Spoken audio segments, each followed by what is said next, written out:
buruk itu hewan tunggangan yang besarannya di atasnya keledai, tapi di bawahnya bigol. Ya, bigol itu adalah keselamatan pula padamu nabiku, ya, Nabi Muhammad SAW, penuh dengan keselamatan dan keberkahan. Nabi didoakan begitu enggak puas.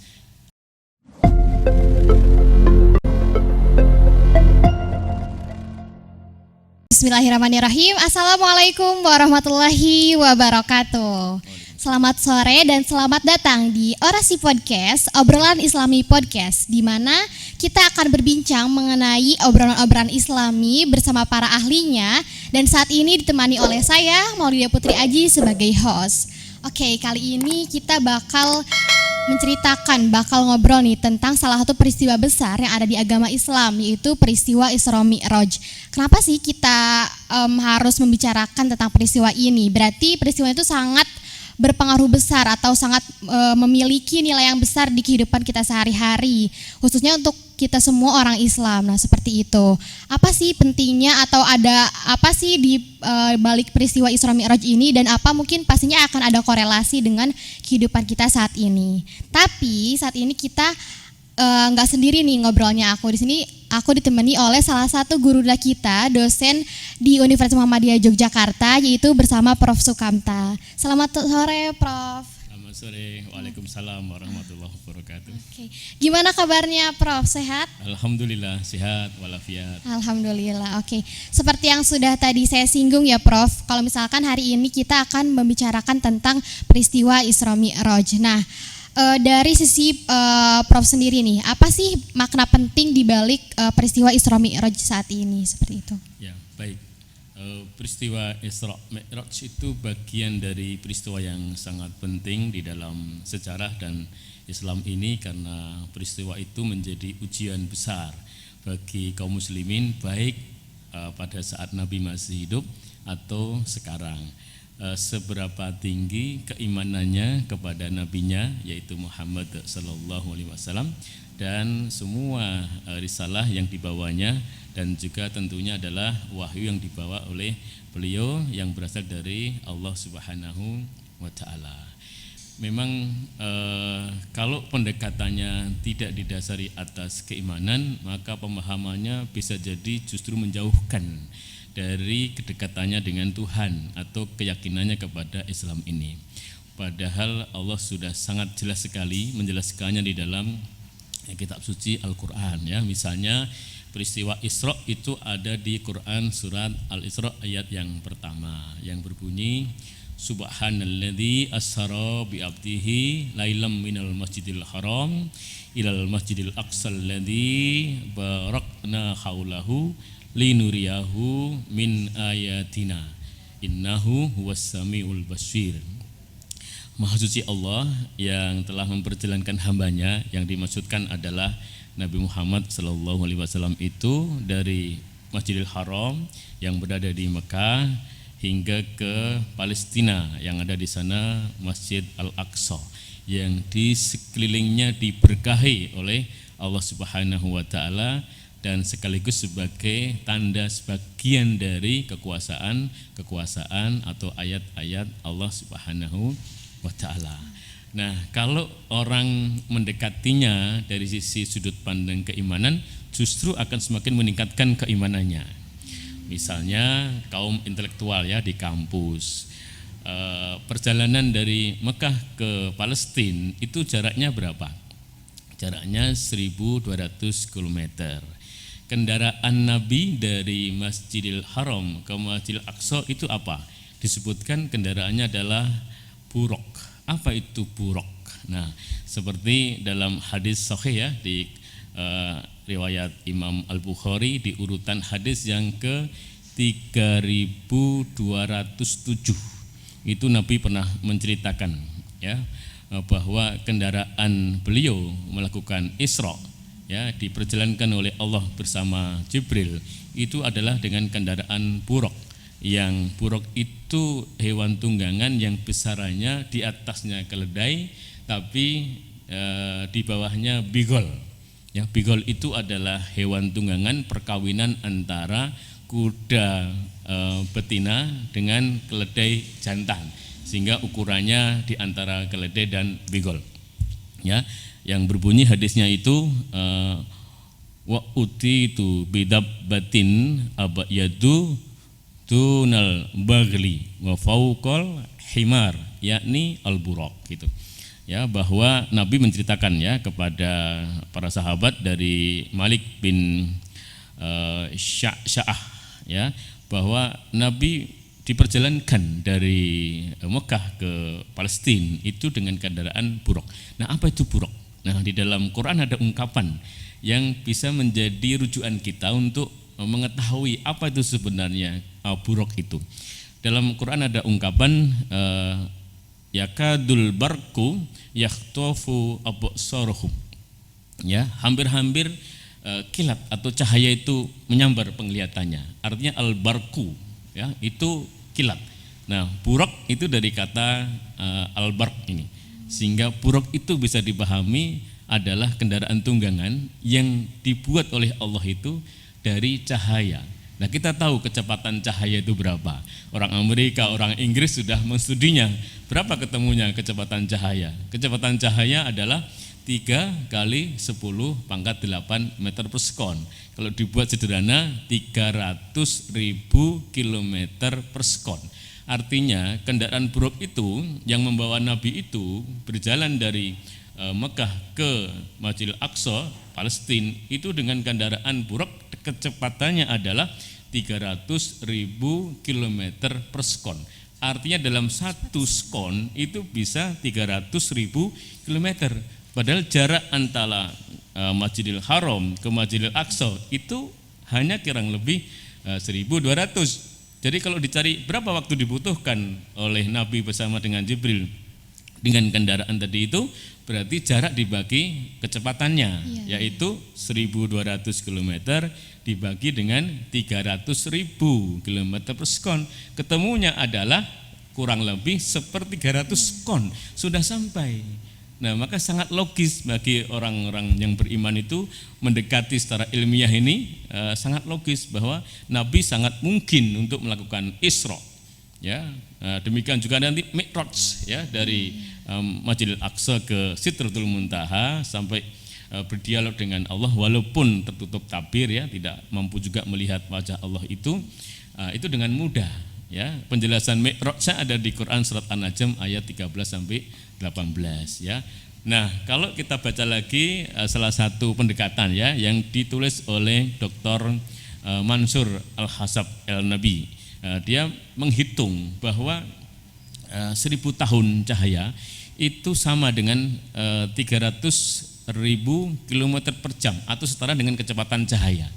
Nah, maka kalau kita lihat lagi di Quran surat Al-Ma'arij ayat keempat, bahwa malaikat itu ya menghadap pada Allah itu untuk melaporkan apa yang mereka sudah lakukan di dunia ini, itu dengan kebutuhan waktu itu 50.000 tahun cahaya ya. Nah, ada di dalam Al-Quran surat Al-Ma'arij ya, yang malaikat-malaikat itu bersama dengan bersama dengan Jibril itu naik ke langit ya untuk melaporkan kegiatannya kepada Allah itu dalam sehari yang kadarnya sama dengan 50.000 tahun gitu. Nah, sehingga kalau itu kita pahami dengan baik ya, kalau 1.000 tahun sama dengan 1 kali kecepatan cahaya yang besarnya 300.000 km per sekon tadi itu, bisa dipahami bahwa kecepatan malaikat terbang itu jauh lebih tinggi lagi, yaitu kurang lebih berarti 50 kali kecepatan cahaya. Dan Nabi dibawa oleh Jibril, bukan berangkat sendiri gitu kan. Nah, dibawa oleh Jibril dengan kecepatan 50 kali kecepatan cahaya. Sehingga kalau dengan pendekatan-pendekatan seperti itu, kita sangat mudah sekali menerima pemahaman bahwa sangat mungkin Nabi itu melakukan Isra sekaligus Mi'raj ya, dari Masjidil Haram ke Masjidil Aqsa, tidak butuh ukuran 1 detik gitu kan. Hanya 1/300 detik. Kemudian dari Masjidil Aqsa ke Sidratul Muntaha sejauh-jauhnya gitu ya, dengan kecepatan 50 kali kecepatan cahaya, yang kecepatannya sama dengan kecepatan para malaikat ya, dan malaikat kan setiap hari naik turun untuk melaporkan kegiatannya, dan itu sangat logis untuk bisa dipahami dengan baik.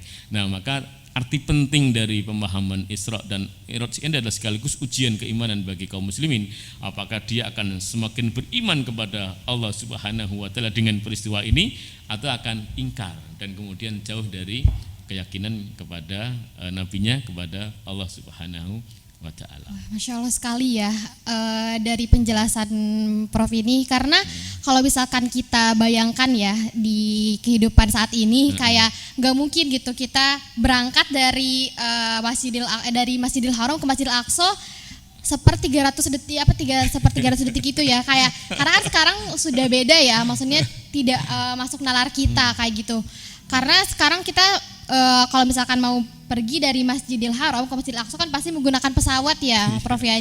Dan tidak mungkin hanya 1 detik dibutuhkan waktunya seperti itu. Tadi sudah dijelaskan. Apalagi dulu tidak ada pesawat, ya kan, tidak kenal helikopter, nggak kenal pesawat. Jadi bisa jadi bayangannya berat sekali.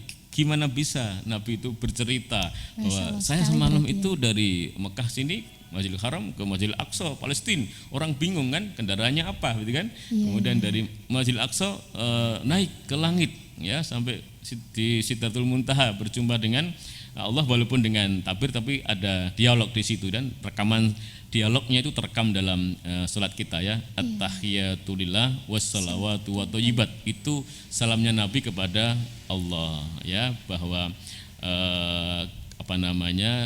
seluruh ucapan baik ya, keselamatan dan kebaikan ada pada Allah Subhanahu wa taala, dan Allah pun menjawab dengan sangat baik. Apa jawabannya? Assalamu alayka ayuhan nabiyyu wa rahmatullah wabarakatuh. Keselamatan pula padamu nabiku ya, Nabi Muhammad sallallahu alaihi wasallam, penuh dengan keselamatan dan keberkahan. Nabi didoakan begitu enggak puas.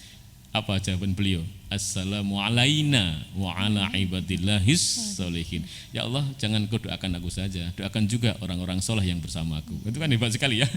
Nah, betul. Okay. Ketika walaupun masih dalam ketika itu Rasulullah berkesempatan untuk ngobrol mungkin dengan Allah SWT, berinteraksi langsung, tapi tidak melupakan umat-umatnya yang ada di dunia ini gitu ya. Sangat luar biasa sekali. Nah, barusan kan sudah dijelaskan terkait sejarah nih, bagaimana peristiwa singkat itu Isra Mi'raj itu terjadi seperti itu. Nah, kalau saya sudah pernah baca-baca dan juga mendengar sebelumnya, kalau misalkan di peristiwa Isra Mi'raj ini ada salah satu perintah ya dari Allah Subhanahu wa taala, itu yaitu salah satu kewajiban kita di dunia itu sholat ya, Prof ya. Nah, saya juga sudah membaca sebelumnya kalau misalkan ketika di peristiwa Mi'raj itu Rasulullah sampai berdebat dengan Allah Subhanahu wa taala terkait waktu untuk sholat manusia ini. Dipotong terus kan, dari awalnya berapa kali dalam satu hari sampai akhirnya 5 kali dalam sehari. Begitu sayangnya, begitu taunya, begitu fahamnya Rasulullah SAW terhadap umatnya saat ini ya, Prof ya. Nah, itu selain itu tuh makna atau mungkin hikmah atau mungkin cerita yang dapat kita ambil nih dari peristiwa Isra Mi'raj untuk agar kita lebih seperti yang tadi yang dibicarakan oleh Prof, agar kita lebih mengimani lagi terkait peristiwa Isra Mi'raj itu. Baik. Yang pertama perlu kita pahami ya bahwa Isra dan Mi'raj tadi terjadi pada tahun ke-10 kenabian ya, di mana pada tahun itu Nabi itu ditinggalkan oleh orang-orang tercintanya ya, ditinggalkan oleh pamannya, ditinggalkan oleh istri tercintanya juga, sehingga tahun itu disebut dengan tahun kesedihan atau Amul Huzn ya. Nah, dan Allah menghibur beliau itu ya dengan dipanggil langsung ya ke hadapan Allah Subhanahu wa taala, walaupun ya menurut para ulama ketemunya Rasul dengan Allah itu ada tabir ya, ada batas. Artinya Nabi pun, Rasul pun tidak bisa melihat wajah Allah ya, tapi beliau berkesempatan untuk berdialog ya secara langsung, ditutup dengan tabir ya. Jadi Nabi pun tidak bisa melihat wajah Allah Subhanahu wa taala. Nah, betul bahwa Allah ingin menghibur Nabi. Nah, tapi sekaligus Allah ingin memberi perintah kepada Nabi untuk umatnya, yaitu sholat Yang perintah pertamanya sebenarnya adalah 50 rakaat. Nah, 50 Iya. rakaat ya. Kalau misalkan Bisa kita lakukan bayangkan saat ya. ini, dibayangkan wah, Masya Allah 50 ya. rakaat. Dan kemudian turun ya melewati Nabi Ibrahim, tapi Nabi Ibrahim diam saja. Beliau ini tawadhu sekali ya. Turun tangga lagi ketemu Nabi Musa. Nah, Nabi Musa ini bertanya kepada Nabi, Nabi Muhammad, kau terima apa? Terima perintah apa dari Allah? Nah, Nabi Muhammad jawab, menerima perintah sholat. Berapa rakaat? 50 kali sehari. Nah, kembali, umatku saja nggak mampu, apalagi umatmu lah, kira-kira begitu ya. Nabi Musa itu. Nah, maka kemudian Nabi Muhammad naik lagi menghadap Allah untuk minta kerunganan. Maka menurut sebagian versi diturunkan 5 rakaat, sehingga tinggal 45. Turun, ketemu Nabi Musa lagi, ditanya lagi, dapat diskon berapa? Kira-kira gitu kalau bahasa sekarang ya. 5 sehingga menjadi 45. Naik lagi, minta diskon lagi. Belum mampu umatku aja nggak mampu segitu. Nah, naik lagi sampai kurang lebih 9 kali naik turun. Terakhir tinggal 5, masih ditanya oleh Nabi Musa. Ya, berapa Nabi Muhammad? Tinggal 5. Udah naik lagi, minta lagi. Nah, apa jawaban Nabi Musa? Nabi Musa, aku udah malu. Masa tinggal 5 minta kerangan lagi gitu kan? Nah, maka kemudian 5 itu diterima ya sebagai kewajiban untuk melaksanakan sholat 5 waktu, tetapi pahalanya setara dengan sholat 50 rakaat.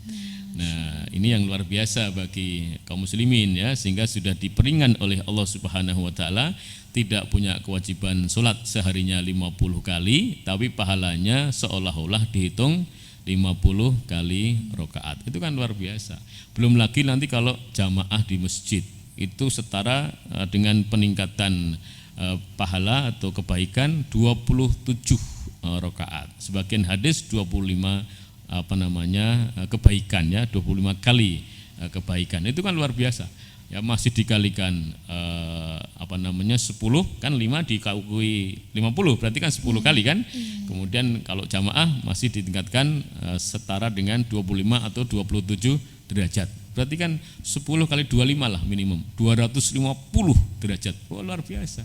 Kalau seperti ini masih enggan sholat, nah ini perlu dipahami kembali ya tentang lagi, tentang komitmen kita menjadi seorang muslim tadi itu ya. Betapa beruntungnya kita semua saat ini menjadi umat Rasulullah SAW, sudah diberi keringanan ya Prof, sudah 5 kali sehari, tidak seperti yang sebelum-sebelumnya. Mungkin kalau misalkan kita menjadi umatnya Nabi Musa ataupun Nabi sebelum-sebelumnya, mungkin sepertinya tidak kuat ya untuk 50 kali, 50 waktu dalam sehari. Kalau dalam sehari ada 24 jam, mungkin dihitung-hitung dalam 1 jam bisa 2 kali sholat ya Prof ya. Kayak wah, kita sepertinya tidak bisa melakukan hal-hal duniawi, hanya beribadah saja setiap hari ya Prof ya, kayak gitu. Dan seperti yang sudah dijelaskan oleh Prof tadi kan, kalau misalkan peristiwa Isra Mi'raj, peristiwa dari perjalanan Rasulullah SAW dari Masjidil Haram ke Masjidil Aqsa, kemudian dari Masjidil Aqsa ke Sidratul Muntaha. Nah itu membuat banyak perdebatan atau pandangan atau konspirasi pastinya. Betul, karena ya tadi sudah dibilang sebelumnya, kalau misalkan peristiwa ini tuh di luar nalar kita sebagai manusia saat ini. Apalagi diukur pada waktu itu kan, Iya, nggak kenal pesawat, pasti tidak akan percaya nggak kenal akan pesawat ruang angkasa, perjalanan belum pernah itu. ada orang ke bulan, ya kan? Iya, nah bagaimana sih Prof sendiri menanggapi terkait peristiwa Isra Mi'raj ini, karena ada yang berpendapat kalau misalkan peristiwa Isra Mi'raj ini hanyalah mimpi Rasulullah SAW, dan ada pula yang berpendapat kalau misalkan memang peristiwa Isra Mi'raj ini nyata. Nah, bagaimana nih pandangan Prof terhadap pandangan tersebut? Ya, memang ada 2 pandangan itu ya. Ada yang berpendapat bahwa Isra dan Mi'raj Nabi itu ruh gitu ya, tidak termasuk jasadnya. Nah, tapi sebagian besar ulama itu justru meyakini bahwa Isra dan Mi'raj itu berikut dengan jasadnya. Dan saya sebagai ilmuwan gitu ya, akademisi, saya termasuk yang meyakini bahwa Nabi Muhammad SAW itu melakukan Isra dan Mi'raj berikut dengan jasadnya, tidak hanya ruhnya. Dan itu mudah sekali kita pahami dengan fenomena yang sekarang. Memang waktu itu belum dikenal dengan pesawat, ya, pesawat ulang-alik, apalagi orang ke bulan belum pernah. Sehingga waktu itu membayangkan sulit sekali. Sehingga sebagian kaum muslimin kan menjadi kufar, menjadi ingkar, ya, kemudian menjadi kafir, murtad dari Islamnya. Nah, kalau sekarang dipahami mudah sekali, ya. Coba orang sekarang berpindah dari Indonesia ini ke Saudi. Ya, berapa butuh waktu? 11 jam saja. Karena kecepatan pesawat sekarang sudah mampu 1 jamnya bisa 1000 km. Nah, Indonesia ke Saudi kurang lebih kan 11.000 km. Jadi hanya butuh 11 jam. Ya, coba pakai kendaraan unta gitu, ya, atau kuda. Oh, berapa lama itu, ya? Bertahun-tahun mungkin, ya, ya, Prof. Dan ya? itu kecepatan untuk pesawat niaga, artinya pesawat penumpang, belum pesawat tempur, ya, belum pesawat yang menuju ke tempat-tempat lebih sulit lagi, tentu kecepatannya akan lebih tinggi. Manusia saja mampu membuat kecepatan pesawatnya itu tinggi gitu, ya, sampai ada disebut dengan pesawat supersonik yang suaranya melebihi ambang batas pendengaran manusia di atas 20.000 desibel, sehingga manusia nggak mampu mendengarnya. Kecepatannya sangat tinggi, itu sudah mampu. Dan ketika pesawat terbangnya berapa coba ketinggiannya? Pesawat penumpang saja itu ketinggiannya kurang lebih 38.000 kaki atau setara dengan 12 km. Kita bisa pahami bahwa ketika pesawat di atas, ya, 12 km itu suhunya minus 40, sehingga sehingga bahan bakar pesawat itu harus dikasih aditif supaya encer, ya, supaya tidak beku. Kalau beku kan pesawatnya macet, kemudian jatuh kan. Nah, ini orang saja sudah mampu membuat pesawat seperti itu. Ketika orang coba terbang, ya, dengan ketinggian 38.000 kaki atau setara dengan 12 km, ya, itu tanpa dibungkus dengan kapsul pesawat itu, ya, aircraft, kira-kira hancur nggak tubuhnya? Hancur pasti. Maka supaya selamat gimana? Masuk dalam kabin, ya kan, masuk dalam kapsul pesawat itu. Kemudian pesawatnya baru terbang di atas ketinggian 38.000 kaki dan suhunya pasti minus, ya kan, dan selamat kan. Begitu sampai tujuan kan turun lagi landing. Nah, sama, bayangkannya sama. Jadi Rasul itu diterbangkan oleh Allah dengan kendaraan buruk. Itu bukan berarti tanpa diselimuti. Ya, dalam pemahaman seperti pesawat tadi, itu Rasul pasti diselimuti oleh sesuatu yang membungkus badannya sehingga tidak hancur ketika harus terbang dengan kecepatan 300.000 km per sekon, gitu loh memahaminya. Demikian juga nanti kalau naik itu kan nembus atmosfer. Gimana supaya selamat? Ya mirip sama dengan ketika orang masuk ke bulan, kan harus dengan bungkus, ya kan, tubuhnya dilindungi dulu baru terbang ke atas. Ini sama, memahaminya sama, sehingga sangat logis ketika kita bisa menerima pesawat itu bisa membawa orang, ya, bisa membawa yang lainnya dengan selamat sampai tujuan dengan ketinggian yang cukup tinggi. Pesawat bisa ke bulan dan selamat juga sampai turun lagi. Nah, ini mudah sekali kita pahami, apalagi Allah Subhanahu wa taala yang super canggih dalam membuat perencanaan, super kuasa, ya kan, super sederhana ketika menciptakan sesuatu, tinggal berucap kun fayakun. Beda dengan kita, ya, manusia harus mikir kenceng membuat perencanaan, wah, luar biasa. Ya, begitu memahaminya, sehingga mestinya orang-orang yang berilmu, ya, berpengetahuan, paham dengan teknologi, tentunya akan sangat mudah menerima konsep bahwa Rasul melakukan Isra dan Mi'raj itu tidak hanya ruh, tetapi berikut dengan jasadnya, ya, sehingga benar-benar menghadap Allah itu berikut dengan jasadnya, dan itu tidak lepas dari kecanggihan Allah dalam merencanakan perjalanan Rasulnya tadi itu menghadap kepadanya dan sampai kembali lagi ke dunia untuk menceritakan yang sebenarnya, bahwa apa yang dibawanya itu betul. Begitu. Betul, ya. Jadi kita dapat memahami dengan mudah, ya, Prof, ya. Kalau misalkan peristiwa Isra Mi'raj itu sangat bisa logis. Kita, ya, sangat logis, sangat bisa kita sesuai pikirkan saat ini, sesuai dengan keilmuan saat ini seperti itu. Jadi mungkin orang-orang yang menganggap bahwa peristiwa Isra Mi'raj ini hanyalah mimpi, tidak mikir sejauh itu, ya, Dok, ya, Prof, ya. Mungkin hanya membayangkannya seperti Rasulullah SAW naik kuda gitu, ya, terus terbang gitu ke langit kayak gitu, ya. Mungkin harus dikaji lebih lanjut sepertinya Ya. untuk mendalami bagaimana peristiwa Isra Mi'raj ini dapat kita pahami di dalam nalar manusia seperti itu. Nah, berarti kan tadi sudah dijawab juga ya, kalau misalkan dari peristiwa Isra Mi'raj ini dapat kita pahami kalau misalkan peristiwa ini berefek kepada kehidupan kita sehari-hari kayak gitu, karena sekarang sudah dan akhirnya terbukti gitu bahwa peristiwa Isra Mi'raj ini terbukti dengan adanya pesawat ya di kehidupan kita saat ini. Maka kita bisa menjelajah ruang dan waktu seperti itu karena sudah ada teknologi yang canggih seperti pesawat seperti itu. Dan berarti Masya Allah sekali ya, seharusnya ilmuwan-ilmuwan itu bisa dengan cepat dan mudah gitu menangkap peristiwa Isra Mi'raj ini agar bisa tidak lama-lama gitu menemukan konsep atau teknik-teknik terkait pembuatan pesawat ya, padahal sebelumnya sudah ada gitu ya Prof ya. Ya, tapi begini, jadi memahami peristiwa ini memang enggak sederhana ya. Kalau kita awali dengan pendekatan keimanan, maka nanti kita akan mudah sekali memahami ya peristiwa ini logis sesuai dengan ilmu pengetahuan karena Allah bukakan pikiran itu gitu. Tapi kalau kita pahami dari sudut pandang negatif ya, dari sudut pandang ketidakkeimanan lebih dulu, maka nanti Allah juga akan menutup pemahamannya itu untuk dapat terbuka pikirannya bahwa hal ini tuh logis gitu. Ya, maka sebenarnya semua bisa kembali kepada kita ya, apakah kita itu akan cenderung ya menjadi orang yang beriman atau justru akan menjadi orang yang tidak beriman ya, tidak mengakui atas hal ini. Karena kalau sudah dari awal itu dilandasi dengan ketidakimanan, nanti semuanya bisa dibantah oleh mereka.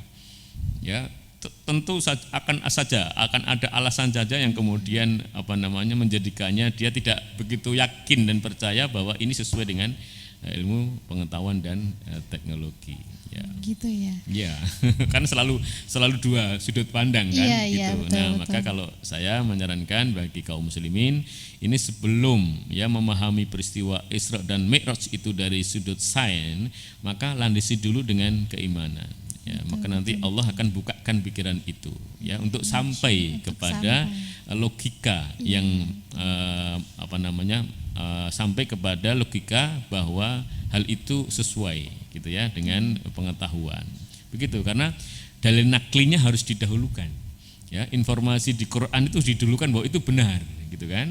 Nah, informasi di hadis sahih Al-Bukhari 3207 tadi itu benar didahulukan dulu. Baru kemudian data-data empiris ya, kemampuan seseorang bisa membuat pesawat, bisa pergi ke bulan ya, bisa bikin pesawat ulang-alik dan seterusnya, itu menjadi penguat ya untuk kita bisa memahami peristiwa Isra dan Mi'raj itu sesuai dengan pengetahuan kita. Gitu. Jadi tidak dengan waktu yang sebentar ya Prof ya. Jadi tentunya, harus memerlukan waktu yang sangat lama. Dan mungkin yang bisa kita mulai dari saat ini adalah bukan hanya tentang keilmuannya saja yang diambil dari peristiwa Isra Mi'raj ini. Ada yang lebih penting, ada yang harus lebih kita pahami sebagai umat Islam, yaitu tadi terkait perintah untuk sholat tersebut ya. Dari sana kan kita jadi tahu, jadi paham nih, jadi wah ternyata Rasulullah itu memperjuangkan kita tuh sebesar itu sampai tadi 9 kali balik ke atas ke Rasul kepada Allah Subhanahu wa taala untuk berdialog, untuk berdiskusi karena karena Rasulullah sangat paham gitu bagaimana umat-umatnya nanti beribadah kayak gitu. Rasulullah sangat paham sekali. Nah, dari sini tuh kita harusnya jadi jadi berpikir kembali gitu. Wah, Rasulullah sudah membantu kita untuk meringankan ibadah yang awalnya 50 kali dalam satu hari dalam satu hari menjadi 5 kali. Nah, seperti itu. Jadi mungkin harus dikaji kembali, harus dipertanyakan lagi ke dalam diri kita ya. Kalau misalkan Allah Subhanahu wa taala sudah menyetujui kalau misalkan kita sholat dalam satu hari itu 5 waktu. Nah, kita harus memaksimalkan waktu ini sebaik mungkin untuk beribadah kepada Allah Subhanahu wa taala seperti itu. Nah, selain itu pastinya kan selain ada perintah sholat itu kan ya Prof. Nah, apalagi ya kira-kira nilai atau hikmah yang dapat kita ambil nih yang bisa kita implementasikan di kehidupan kita sehari-hari dari peristiwa Isra Mi'raj ini? Ya, yang pertama bahwa peristiwa Isra dan Mi'raj itu tidak bertentangan dengan sains. Itu yang pertama, ya. Nah, yang kedua, dengan peristiwa Isra dan Mi'raj itu sebagai ujian besar bagi kaum muslimin, apakah akan semakin meningkat keimanannya, kemudian akan meningkatkan ghirah untuk semakin mendekatkan dirinya kepada Allah dan kemudian beramal soleh, ya. Nah, atau sebaliknya itu, ya.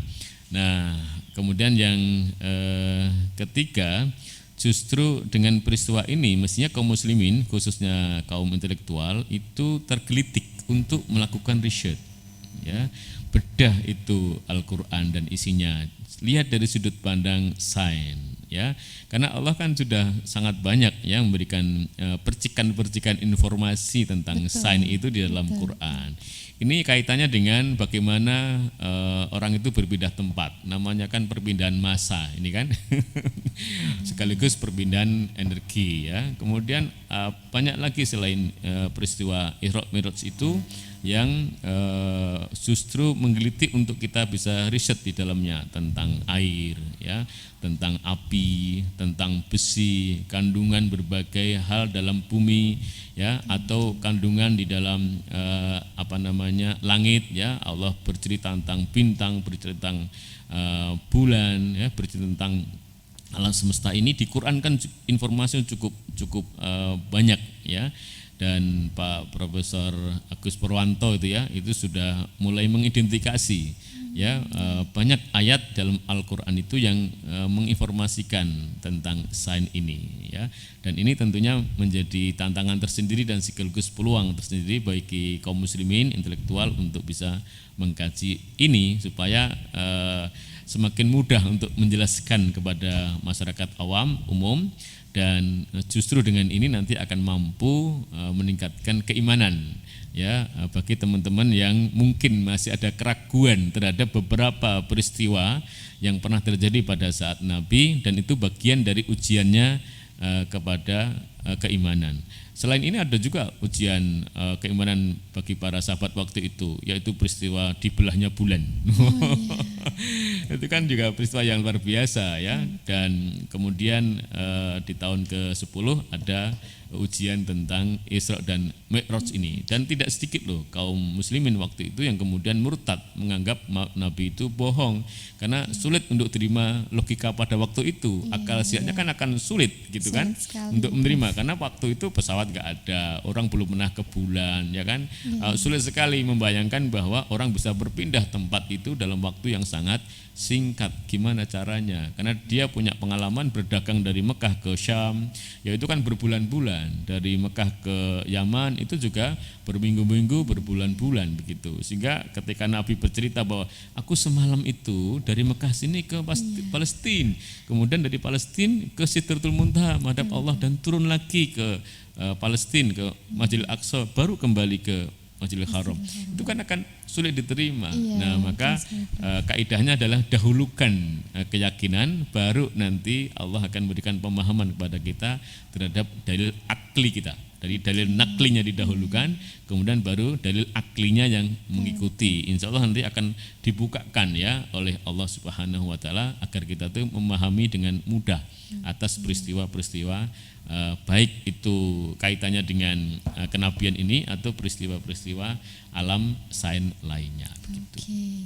Wah, ternyata banyak sekali yang dapat kita ambil, ya, dari peristiwa Isra Mi'raj ini gitu, ya. Bukan hanya masalah perintah sholat saja, tapi ada juga korelasi, bahkan banyak sekali korelasi dari peristiwa Isra Mi'raj ini terhadap ilmu sains saat ini, ya Prof, ya gitu. Jadi untuk teman-teman semua yang sudah mendengarkan pada sore hari ini, banyak sekali yang bisa kita ambil, dan ada satu pesan mungkin yang saya ambil dari obrolan pada sore hari ini, yaitu sebelum kita jauh mempelajari ilmu sainsnya, tapi kita harus ada memperhatikan, yaitu tentang keimanan kita. Nah, ketika kita sudah bisa mengatur, sudah bisa tahu keimanan kita sampai mana, nah baru kita bisa belajar ilmu sainsnya itu dari peristiwa Isra Mi'raj saat ini. Karena butuh waktu yang lama dan bukan hanya masalah akal saja, tetapi ada masalah keimanan yang harus kita perbaiki, yang harus kita pahami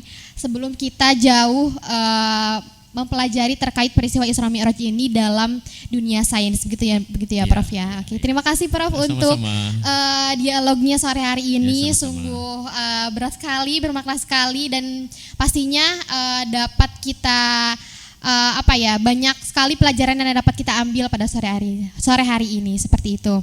Ya mungkin saya pamit. Terima kasih untuk teman-teman semua. Jangan lupa untuk nonton video lainnya di Orasi Podcast, Obrolan Islami Podcast. Oke, terima kasih. Wassalamualaikum warahmatullahi wabarakatuh. Waalaikumsalam warahmatullahi wabarakatuh.